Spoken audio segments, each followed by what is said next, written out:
welcome back everybody to the Smooth Brain Society. Today, in the theme of having two guests on for the past few weeks, again, I have two incredible guests who are recording from New Zealand. Uh, the first is Behrouz Boochani. He is a Kurdish-Iranian journalist, human rights defender, writer, and film producer who is living in New Zealand. He was held in the Australian-run Manus Island detention center in Papua New Guinea from 2013 until its closure in 2017. In July 2020, he became a senior adjunct research fellow at the University of Canterbury. Boochani is the co-director, along with Iranian filmmaker Arash Kamali Sarvestani, of the documentary Chauka, Please Tell Us the Time. He has published numerous works on the plight of refugees held by the Australian government on Manus Island. His memoir, No Friend But the Mountains, written from Manus Prison, has won the Victorian Prize for Literature and the Victorian Premier's Prize for Nonfiction in January 2019. Abdul Samad Haidari is a poet, writer, teacher, and journalist. He served as a freelance journalist and humanitarian aid worker in areas of Afghanistan that remain dangerous to civilians because of influence of terrorist groups. Abdul served with the Norwegian Refugee Council, Action Aid Afghanistan, Daily Outlook Afghanistan group of newspapers, and the Daily Afghanistan Express. As a journalist, Abdul wrote articles and editorials about on-the-ground realities in Afghanistan and Pakistan, which were then circulated widely. These had a particular focus on women and children's rights, corruption, transparency, and accountability in government and terrorist group actions, and the systematic persecution of minority groups in both Afghanistan and Pakistan. He fled and sought refuge in Indonesia, where he lived as a stateless refugee for 9 years and now lives and works in Aotearoa, New Zealand. So thank you, both of you, for coming on. I feel like I have two celebrities on with me today. So thank you. Welcome to the Smooth Brain Society. Thank you for having us. Thank you very much, Sahir, for having us tonight. So awesome. I gave the more sort of the Wikipedia introductions, if you will. Mm-hmm. But if you guys could give us a little bit of a background into sort of your lives, of course, both coming from refugee backgrounds, both coming from minority backgrounds in your countries. If you could enlighten our listeners with sort of that sort of idea, so we have some historical context from which we can take the conversations forward, that would be awesome. Yeah, thank you for having us. It's great to be here. I'm Kurdish, and probably many people know that Kurdish people live in Middle East, but we are divided, between four countries. So I'm from the Iranian side.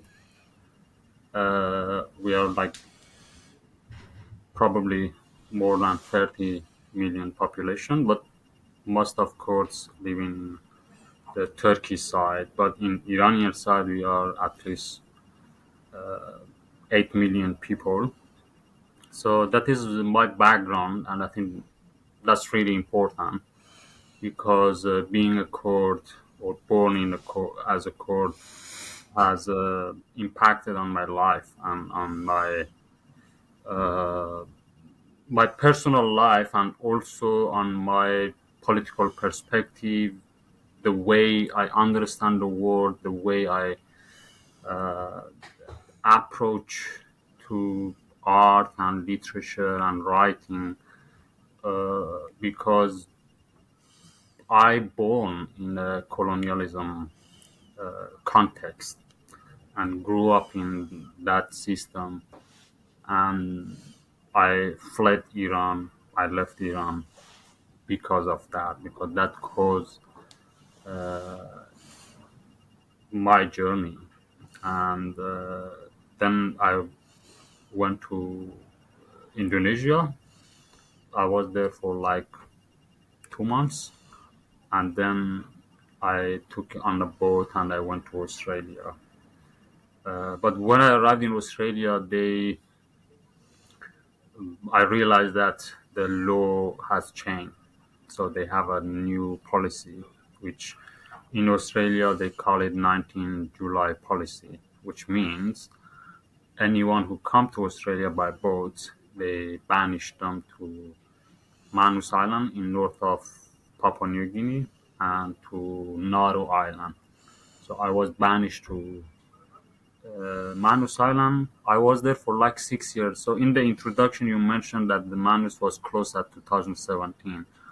That is just an official Mm. statement, but actually Manus was closed in 2019, and then they transferred all of us to Port Moresby, which is the capital city of Papua New Guinea. And from there, I was there for like 2 months, and then I came to New Zealand. I was invited by World Festival in Christchurch, and moved to New Zealand. But still, right now that I'm talking with you, still there are 30 people who are in Port Moresby and are waiting to be transferred to other countries. So still is ongoing policy. So that is my whole story in a very short time. Yeah. I On a personal note, I just find it very funny that countries like Australia, where majority of the people there were all sent there on boats, all of a sudden don't like other people coming there on boats. I find it sort of ironic, and yeah, antithetical. Oh, I'm in the UK at the moment, and there's a big push these days, political push to stop people coming into the country, coming in on boats, refugees, migrants, asylum seekers of any sort. And yeah, that's why I thought that it would be a great time to have this discussion with two people who experienced the difficulty. And also the other thing, like you said, that the law had changed by the time you showed up. Um, and yeah, with people who are leaving their countries, they're going. I'm assuming you would have taken a lot of risks to get to where you to even make it to Australia. Um, and sort of the idea that for some reason they're following the news and know exactly what rules are being changed throughout this entire process would deter people who are making months long, year long journeys. I don't necessarily see how that's really a deterrent or helps anybody. Yeah, definitely. There are many things about Australian refugee policy to say and discuss. You are right. Some people said, once I read, it said that because you are an island, that's why we come by boat, because we cannot come by bicycle or car or train. You are an island, so if we want to reach to that island, we should get in the boat, you know. But definitely, there is a very deep historical context, and there is a definitely a colonialism uh, mentality there.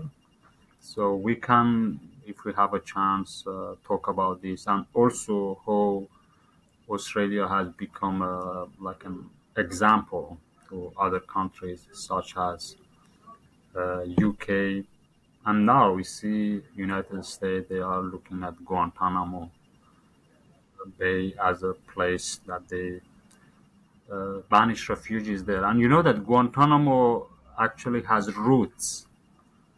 I mean, Guantanamo prison has roots in refugees policies.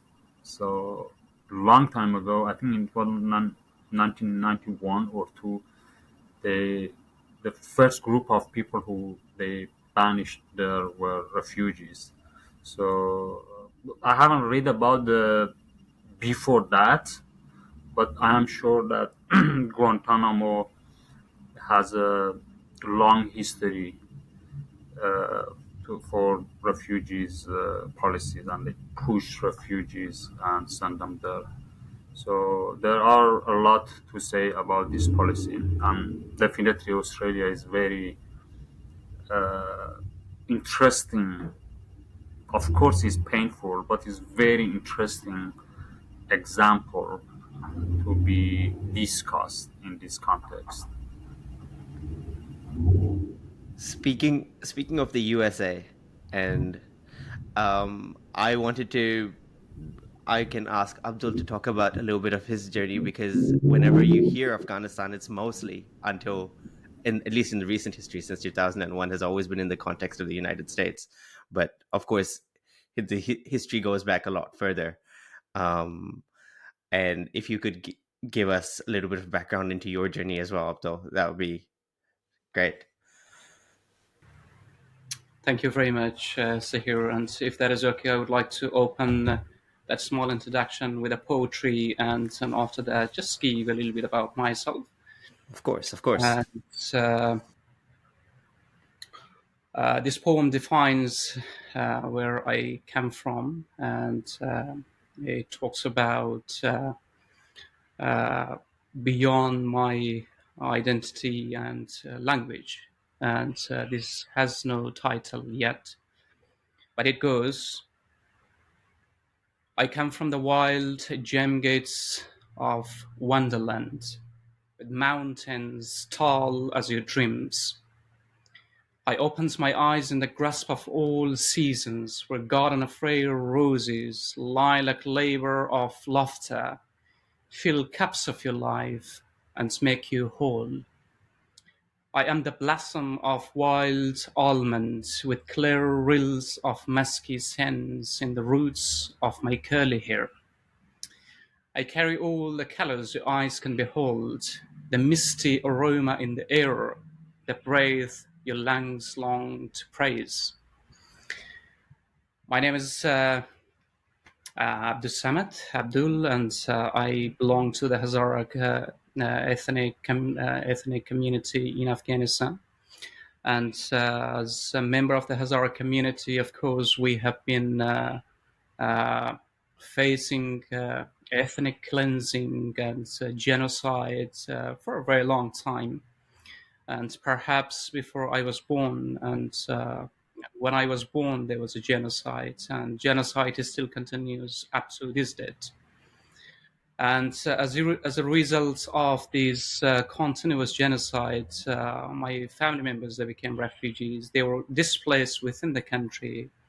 I lost a little sister in that process of ethnic cleansing in Afghanistan, and I became refugee at a very early age, 10 or 11 years old. So I have been wandering across borders since then, and I became a child laborer at the age of 11 in Iran at the construction sites. I was made to stand in a live shooting line in Kandahar, Afghanistan, close to Kandahar, during the 1990s. And of course, I returned in Afghanistan in 2007, thinking that the security situation had improved and that I could help my people to rebuild our country. And I started my journalism.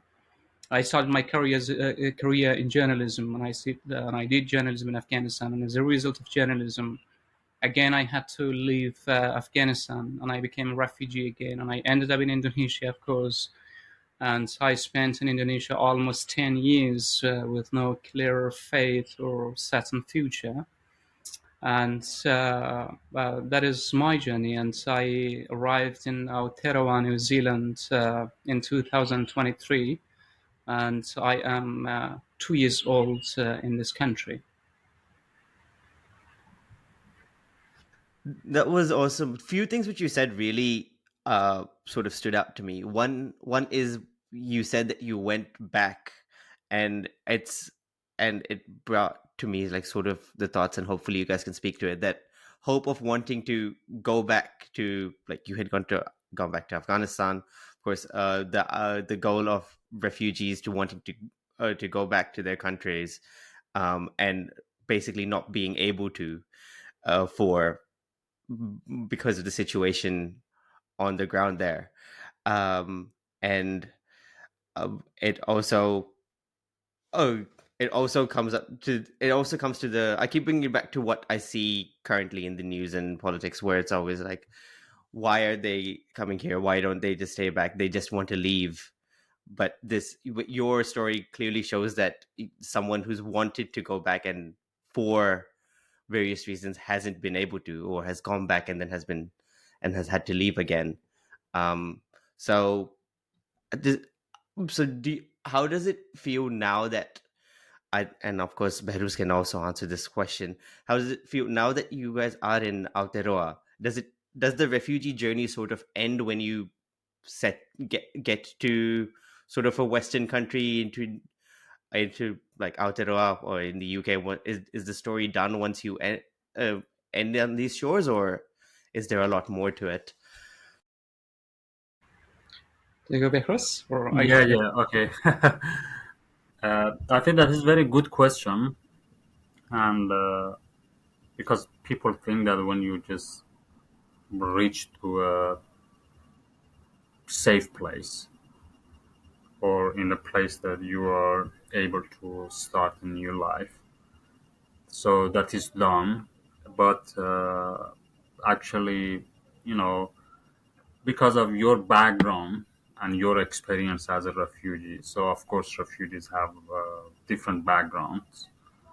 But for example, in my case, before I reached to New Zealand, I was in prison for 6 years. So that's definitely impacted on me. And but of course, it's hard to start a new life. Depends on your background. If you be an educated person, probably is much easier, or even it can be difficult uh, compared to others. If you be like younger, probably, and I'm sure is much easier to find your way.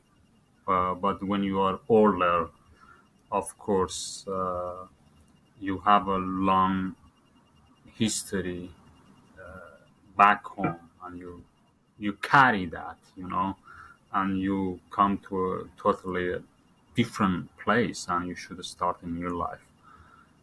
So all of these, knowing the language, struggling with the language, finding friends, network, finding a community, finding a like having an opportunity to contribute to the society, to the new society. All of this is depends to where you come from and your background as a person, because people are different, and for some people is much difficult, is for some people is easier, or but still, as a refugee, I think there is a difference between a refugee and a migrant, because a refugee accepted or must accept that cannot go back to his or her homeland. That is really different. But when you are a migrant, you decided to come, to move, to start a journey, and you are able to go back sometimes, or even you can go back forever. But as a refugee, you must start a new life in the new society. That is a huge difference.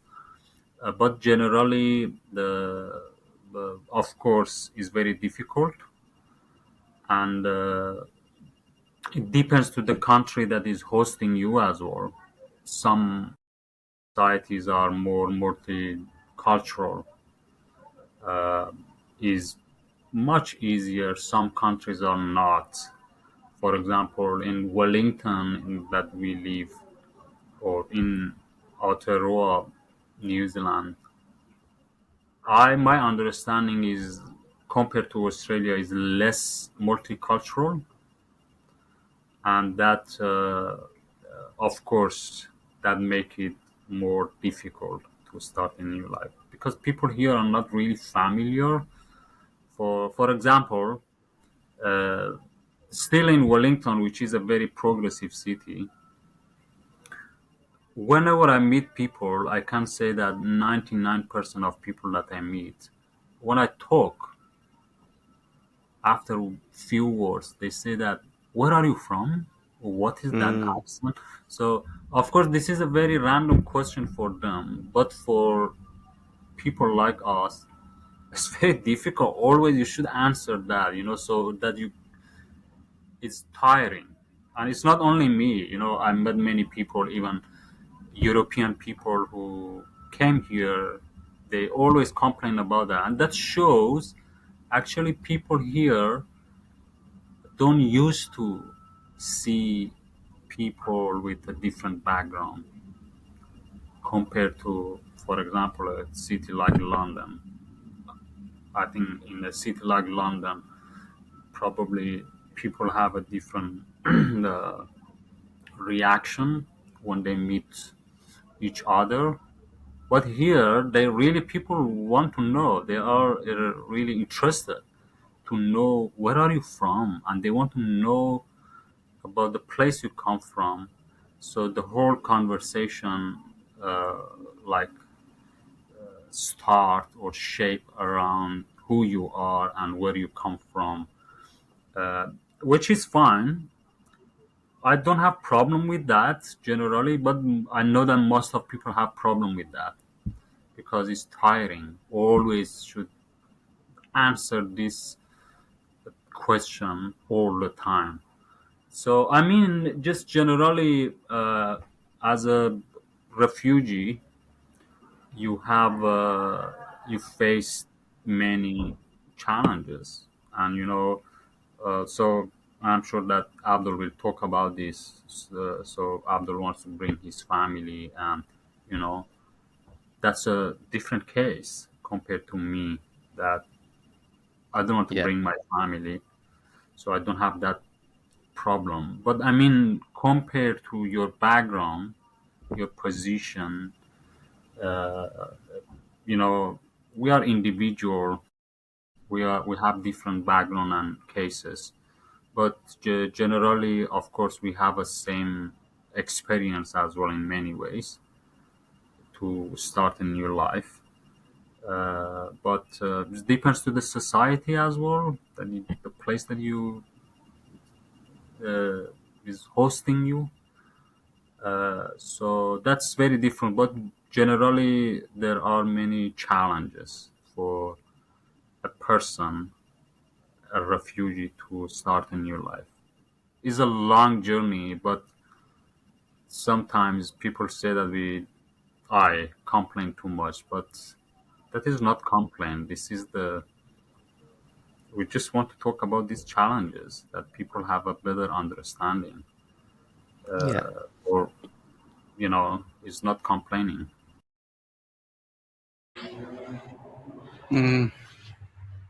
For me, so here I would like to go back to your a little bit of explanation about people complaining about refugees, why making a lot of different statements saying that people are willingly leaving the countries, refugees are willingly leaving their countries. We have to understand the fact that there is a 1951 convention. According to the UN 1951 convention, refugees are those who are forced to flee their home countries because of war, uh, racism, discriminations, and being a member of political group. And there are five reasons. And if someone falls in one of those categories and leaving the country, which means the person is forced to leave the country. And I'm 100% sure that people would not just easily give up on everything and the soil that you are born in, and the family, friends, bonding with the land is it is just like a soul with the flesh of the human being. So it is impossible to detach flesh from the skeleton or from the soul. And then at the same time, refugees don't have any choice over their destinations. And there are a lot of Mhm. articulations about refugees that they are choosing and going to specific countries to go to these specific countries. I think it is very unfair to make those statements without being walking a single mile of the refugees and asylum seekers when they leave their home countries. When I left my country, I was bleeding. I was injured. I was wounded, and I tried 4 times to stay in my home country. 4 times I was forced to leave the country, and I didn't have any other place anywhere else to go. And then finally, the destination chose me, and so I ended up in Indonesia. And it was not my decision to go and end up in Indonesia and live my life for 10 years in the prison. I didn't wish that. I don't think any common mind or rationally thinking any common rational person would choose to go and end up in prison and spend 10 years of life, most fruitful years of your life in the prison. I don't think anybody chooses that. Then refugees are not choosing any destination. Refugees are not choosing any directions. Refugee directions and destinations all choose refugees.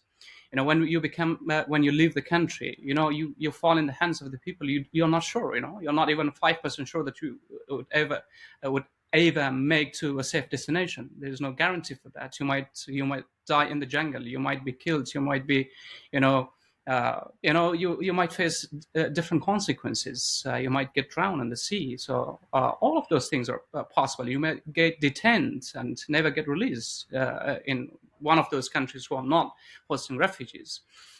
And for me, the second phase is most of the refugees, most of the host countries, majority of the hosting countries, they have very hostile policies against refugees and asylum seekers. And hostile in a sense that, for example, in Indonesia, refugees are not allowed to work. Refugees are not allowed to have a bank account. Refugees are not allowed to enroll at schools, universities. Refugees are not even allowed to register a mobile SIM card. Refugees are not even allowed to drive. Refugees are not allowed to get married and form a family. Refugees have no access to legal support. Something happens to you and you don't have the right to go and stand in front of the court and ask for justice. So these are, I don't think any rational person choose to live in that kind of situation unless you have no other option. You have really no other options, and you choose, in spite of those challenges, choose to stay. In the meantime, while you are staying in those countries, it is like it is a cage. It is a cage with open doors. It is exactly, just a cage with open doors. You can't fly. You can't get out of the cage. At the same time, there are systems who are extremely oppressive dealing with the refugees and asylum seekers, and very dehumanizing at the same time. So with the passage of time, you are not losing only the numbers of the years, and you are not losing only the best years of the life. You're losing most of yourself. The dehumanization system completely turns you into an empty shell.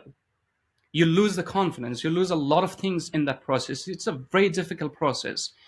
And then once you get resettled, so the resettlement is of course, as Behrouz earlier mentioned, it depends on the society that are hosting refugees. But I believe that resettlement is not the end of refugees' journey. That is the start of challenges. That is the start of struggle. And you say, and I say, why? Because when you come, the government and the society, they expect from you to function as a very established, as a very smart, as a very well-performing person, not understanding that what we have gone through, the amount of dehumanization, the amount of confidence that we lost on this process. We are absolutely scared of everything. People are scared, talking about some of the thing, touching a little bit about refugees or this policy and that policy. That really scares people. Refugees still, it becomes a part of our lives. For example, now I am safe, but I am constantly struggling to bring my family members, and the Pakistani government is deporting refugees. And then the Taliban are threatening and because of my writing. And I lost 2 family members in 2 years back to back. So I really don't know where to go. And it is not a very small process, and it's not a very easy process. The system is sometimes very complicated to deal with. And I am safe, but the feeling of guilt and the feeling of regret really haunts me every moment of my life. When I walk, and I really feel empty, and I really feel like I really wish my mother and siblings were beside me. At least I didn't have to worry. My half part of my life, or maybe 60% of my energy, is spent on the family reunification applications and other documents. So that really becomes exhausting with the passage of time. So it is not the end of all worries and the end of everything. And I believe it is the start of struggle, as Behrouz said. People with young ages, they might be able to cope with that, and maybe they are young, and then maybe the system, or the oppression, or the dehumanizing system may get out of the body and minds very quickly. But with people, a little bit mature, understanding and processing those things, it will take a while to adjust in the community, in the society, and to understand the culturally appropriateness of the society that you are living amongst. These are the challenges I think that stretch on and on and on.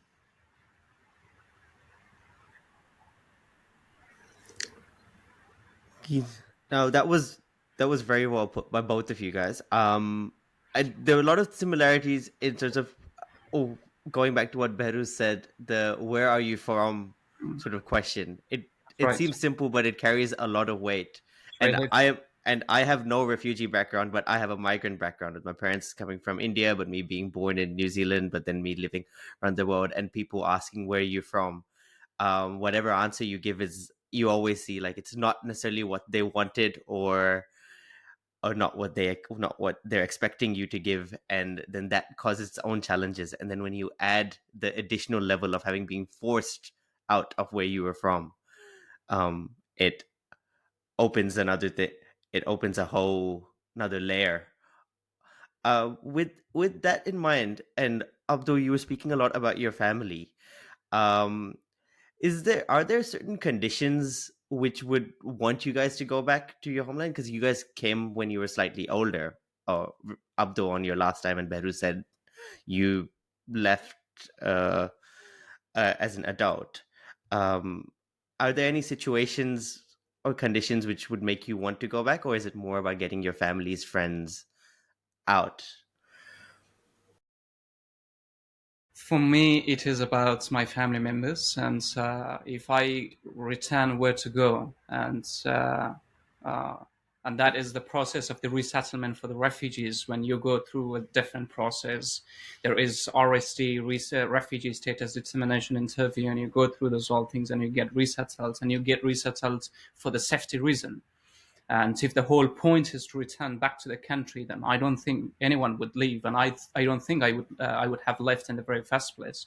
So for me, there's no space, and unless I became maybe a member of the Taliban group to satisfy them, and to adjust and to be able to survive, that there's no other way for me particularly to return to Afghanistan. But my whole effort is now, even my family members is now under threat, and I'm struggling to move them, evacuate them wherever possible. And I don't have any access to any other countries except appealing, begging, and pleading before the government. Look, this is the situation, and I don't have any big power. I don't have anything else, and I can't do anything. So this is, for me, this is the process of the family reunification, and I have spent most of my life separated from my family members. It is just when anytime I talk to about family members, when everybody, people, friends, they talk, okay, where have you spent your holiday? With family members, going here and there. And then really, that really, it is not that I'm very unhappy for them. I'm so happy. I'm so glad for them that they have this opportunity going and spending some times with their family members to heal and to flourish and to come to regain that energy. But for me, it is just like a pinch of salt and chili rubbing on the open wounds, and it is that difficult. What happened to them? Where are they? Are they going to make it through the next day? These are the things that come into my head. Just one thing I wanted to mention.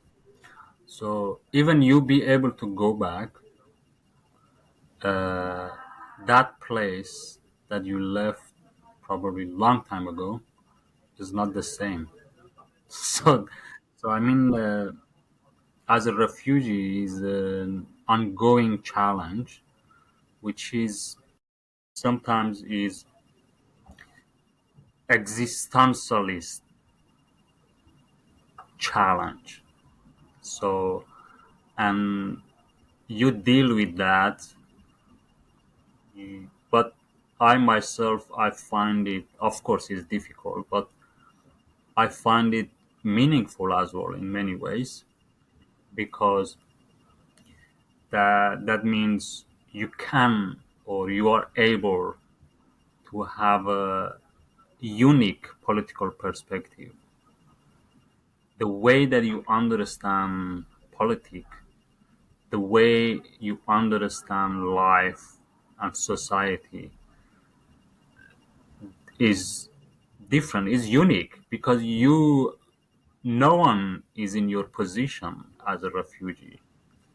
You are already marginalized in the society. Already you have a title as a refugee, Yeah. a title that is it's been dehumanized, criminalized for decades. Look at like someone like Trump, the way that his people in his administration, the way they talk about refugees, they put people alongside criminals, and they repeat it all the time. And the main media follow that. The media actually doesn't matter right or left. All of them, the mainstream media are following that language, and that definitely impact on refugees. The image that people have about refugees because they criminalize it. So I mean, all of these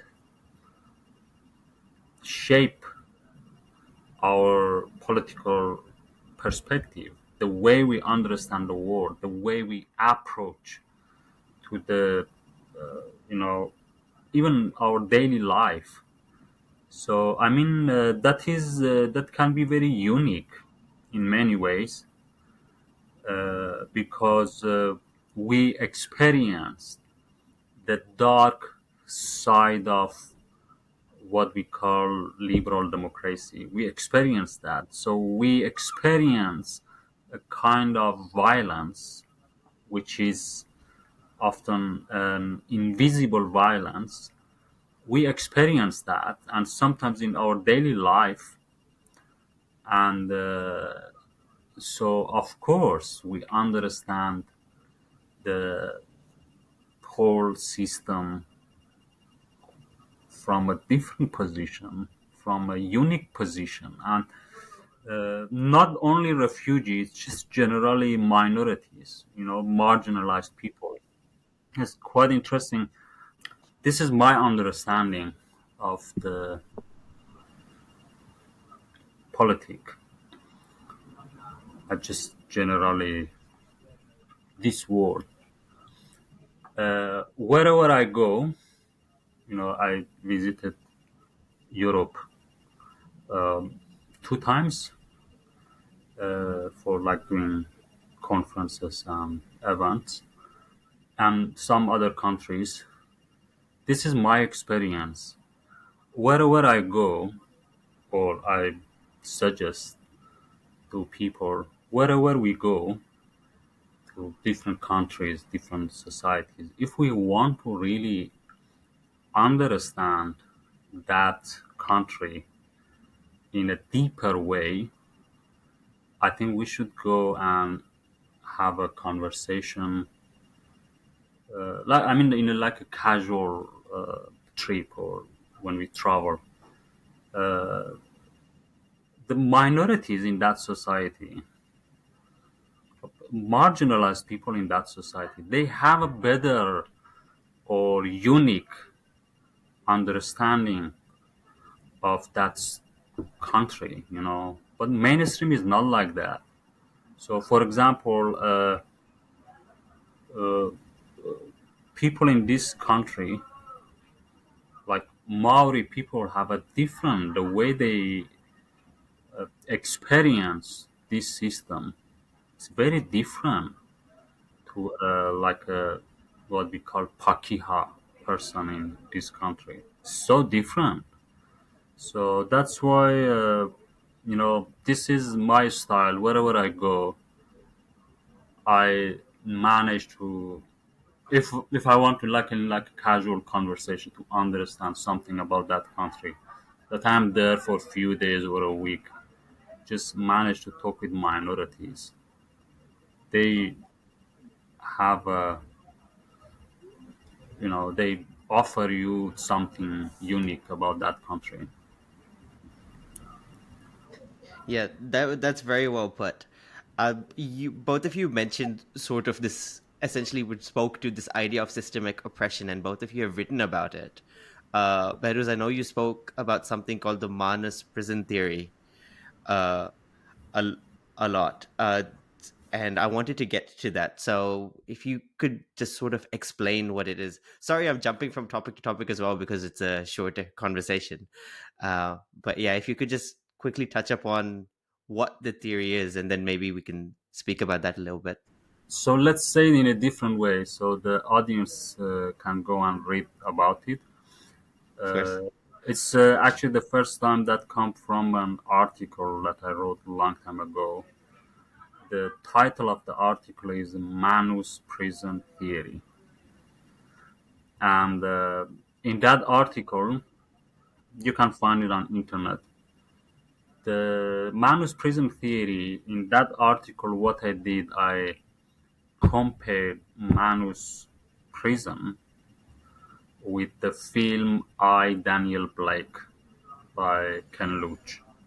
So that film, I like that film, but of course my article was not about cinema. My article was about content. So I used the film as an example, and I compared these two. And in that article, I try to explain that how Manus has many twins in the like free societies, like in this world that we live in. Uh, how how the system in Manus is bureaucratic with many rules, and in this free society we see that as well. We see many systems, including universities as well, quite similar to Manus. So generally, Manus prison system or theory is about how we should understand Manus prison as a very harsh version of like prison beyond Manus prison. Like I mean that we find other like twins or similarity between Manus and other systems in the society. And Manus prison is a system of control, and we see that in the out of Manus in this free society we have that version as well. That in many systems how we are under watch, we are controlled by the system, and even when we go to like a shop, we do shopping, we go through a process. So I mean, just generally, that is Manus prison theory. but we can interpret it in different way as well, which is Manus Prison. And Omid Tofighian, that translated my book and we worked together. He developed that theory as well. He worked on it, and I know that some other academic have written about it. So it's like an ongoing conversation for some people. But Manus Prison is it can be Manus Prison Theory. It can be about the knowledge that created by refugees in a collective resistance, and that knowledge it can be a unique political perspective or contribution as well. So it's not only me. There are many people in Manus who've been writing and creating like artwork. So that is a very, many books written by refugees, many, and people who work with refugees, many artworks created, so there is a huge body of work there for people who are interested and want to understand more about Australia's system and Manus and Nauru as well. Sorry, it was supposed to be short. I was aware of it. No, no, no. I think that's very good. And of course, people, like you said, there's so much art. Of course, Abdul's poems and books will be linked. Your article and all will be linked in the description for people to listen to as well. Uh, Abdul, I feel what Behrouz was saying sort of linked in a lot to what you were talking, particularly about your time in Indonesia. But I mean, some of the other work which you also said, and I remember my conversation with Qadri and Isha a few episodes ago, where he sort of spoke about the rules and things which refugees face, which probably other not people who are, well, migrants as well, don't necessarily face. The education when their degree is not working, or what certain prisoners face, like not being able to have a cell phone or anything like that. Um, how does your experience map onto this idea, as well as I'm trying to picture it in my head? Well, Indonesia has a very interesting history about the refugees and asylum seekers. But though it is refugees are living in the communities, and but not necessarily all refugees are living in the communities. Most of the refugees are living in the refugee camps. Uh, it is. It is not exactly similar to where Behrouz was, but it is as oppressive and as difficult as almost that place. Since I arrived in Indonesia until I left Indonesia, 34 refugees ended their life in Indonesia because they couldn't resist anymore, and some of them they had severe headache, and they passed away in Indonesia. But there was no. The interesting part is there was no investigation ever held, and there was no announcement or some kind of report about what really happened with the refugees in Indonesia from the organizations that are collaborating with the UNHCR, or working alongside for the refugees and asylum seekers. Uh, the reason I started writing in Indonesia was similar to that one. And my first book, of course, talks about genocide, talks about colonization back home in Afghanistan, and how they confiscated our lands and how they forced us from our motherlands, and also talking about refugees in Indonesia. And yes, it is quite an interesting place. And the interesting part is people do not talk a lot about refugees in Indonesia, but people have done a lot. Refugees and asylum seekers, they have done a lot in Indonesia.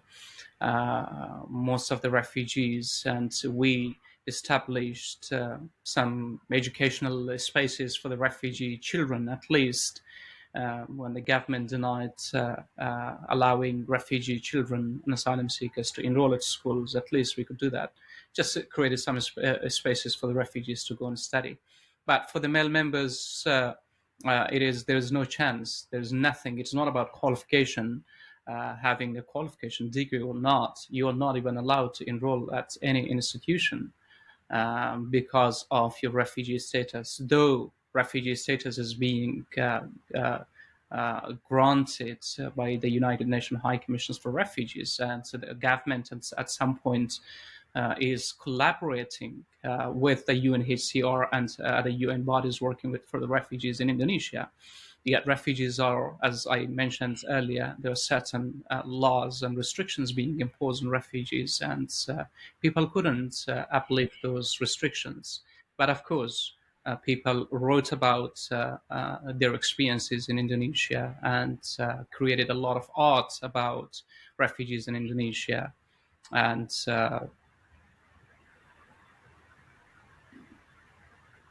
yes. No, you guys have both mentioned now the art. Abdul, of course, recited a poem earlier as well. You guys, filmmakers, writers, what is the role of art in sort of the bringing forward the, I want to say, the plight of refugees or refugee stories and the resistance, as you had mentioned? Abdul, go ahead. Okay. For me, it is just to expose some of the invisible hidden shadows to the people who have not heard or seen, who haven't experienced yet that, but mainly following the mainstream media, who are portraying refugees in a very, as Behrouz said, negative way. And there is one interesting experience for me in Indonesia. One day, I was invited to an event, a function, family function, and the event, the party was done, and then they asked me to stay there, and I stayed there, and we talked a little bit about refugees and about the challenges for the refugees in Indonesia. And then after maybe 40, 45 minutes conversation, and then she was in her early 70s or 65, and she looked at me in the eye and said, "Abdul, I am not afraid of refugees." And I was absolutely shocked with that statement. And so that is the image, so many negative images of the refugees have been shown and portrayed and articulated amongst the people who haven't experienced the reality. But the reality is something different. Art and poetry is to expose the truth, nothing more than truth. And I think that is the last option for most of the refugees, as I have experienced in Indonesia. You have the last option, and you have no power against anything. The only power that you have, the freedom of thought. Even the freedom of thought is sometimes not fully practiced. For example, with my first book, when I published my first book was destroyed in a sense that when I submitted the first manuscript, the manuscript was published instead of the final edited version of the book. And that means that it is not something, a very big publisher in Indonesia publishes the manuscripts and saying that it was a fault, it was a mistake. But that is how the system works. They try every possible option to demonize you and to shut your voice and to disappoint you, so that you do not continue writing about your experiences and expose the truth in that system. So it is just about exposing the truth, nothing more than that, and fighting for the sake of survival.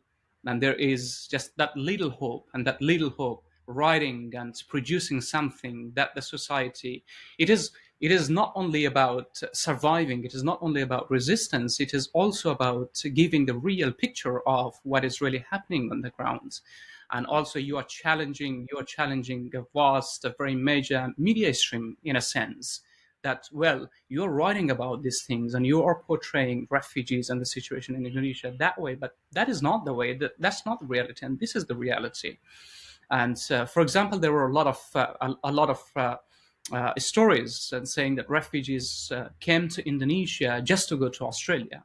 Might be, for some, might be, family members. They have a majority of the family members are in one country, and some of the family members are left. A mother is left behind, or a brother is left behind, who is also under threat, and might have ended up in Indonesia. But for majority of refugees, it's not the case. People ended up in Indonesia, and even if North Korea was besides bordered with Indonesia, and people have ended up in Indonesia, they would still seek asylum and refuge in that country. So it is about exposing the reality and unveiling the truth and the invisible truths that most of the mainstream media are not very much interested to touch or portray, bring to the attention of the audience outside those prisons or those circumstances. You mentioned a couple of examples of having difficulty in bringing the voice to the mainstream media. For example, you mentioned your book and publishing with that. Behrouz, have you also found sort of resistance like that? I mean, it's already hard to compete when Donald Trump or the prime minister of a country says something and media covers it completely versus someone coming out of refugee camps trying to say the real truth. Like, there seems to be a disconnect in general. There's a power imbalance of who people are going to listen to, and then there's also that sort of barriers. Well, one which Abdul mentioned, but did you also face it throughout your entire career, and are you still facing it? Yeah, I think mainstream media, I think that is their nature to make things uh, superficial, sometimes dramatic, sometimes it's like that. So I don't think that I'm comfortable in mainstream media. I don't say that if I have a platform there, I don't use it. Always I use it, in mainstream media. But I think the true movement, not only for refugees, for all of the social movements, should come from within the community, like a bottom of the society, and how people make a network, like underground network, and that is the main power. So mainstream media is, of course, is a part of the challenge, is part of the problem, but I think they are losing their power these days. And so we should just use our small platforms to just share ideas. I think those ideas will go around, and that will create some change. So I don't I don't mean that when I say change. Of course, the aim is to create like fundamental change, but we we should be able to recognize and see the small changes that we make, and I think that comes from the bottom of the society, not from the mainstream. But you know, I like to be in mainstream media as well sometimes, but I'm not comfortable there, which is good, which is very good. Don't be comfortable in those platforms. And when you are not comfortable, that means you make them uncomfortable as well. So that's great. Oh, I mean, we say mainstream media, but then there's also the most famous podcast these days, the most famous other forms of uh sort of media these days also tends to, at least in my view, sort of promote things which are said. So I think the most obvious example is the sort of Joe Rogan siding with Donald Trump one. But then I feel that filters down throughout other media as well, where that sort of fear and hate seems to get more, and sort of the message of love making systemic change is either lost or is directed in the wrong way. So Abdul, I have no comment about that. So I mean, we should use all the opportunities that we have to at least share our ideas. So Yeah. that's sometimes even when you talk just with a person in the bus station. So I mean, people. Uh, I think people have access to ideas these days is much easier. So I mean, people who want to listen to like what radical ideas, they are able to find it. So that's why. But that is my understanding. But generally, it's quite a stupid word. I don't like it. It's full of technology and social media apps. It's quite crazy. AI, all of these. But I think people who want to hear some new ideas or radical ideas are able to find it. Don't listen to everything Behrouz said. Follow, like, subscribe the podcast on all social medias. Don't delete them. That's how we get our reach. Sorry, Abdul, did you have anything to add to that? I think, as Behrouz said, I come from, mountainous regions, and I was born in that kind of region. And during my childhood, I spent most of my time communicating with the nature, being in the nature. But it is not like I am totally against the mainstream media. There are some opportunities, of course, but as Behrouz said, you will get a lot of radical ideas from through social media, and at the same time, uh, the mainstream media also provides a platform for everybody to share his, her, their own stories in their own way.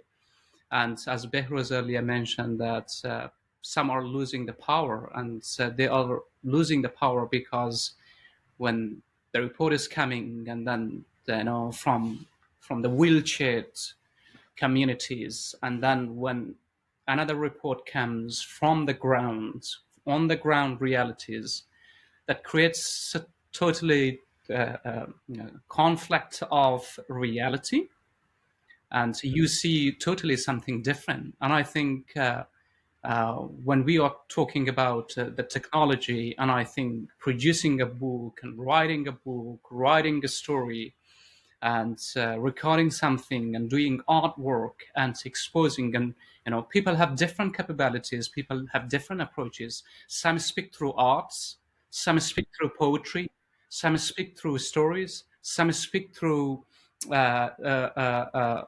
photographs. And I think for me, I spoke well when I realized in Indonesia that I did not have the right to practice my journalism, and I just shifted my journalism. And my writing is, of course, the continuation of my journalism, which means I did not give up, and I still continue. So I spoke through poetry, so that poetry, the printed version, the digital version, it goes outside, and that is also a kind of maybe a little bit of old school approach, but that is a different approach, reaching to the audience with the solid reality or practical experiences that comes from the person who has been in that particular situation, broadcasting that particular situation, environment, and experiences, and that circulates well around the world and reaches everyone who is willing to interact and know more. So that is my understanding about the mainstream and technologies. Awesome thoughts from both of you guys. Thank you for those perspectives.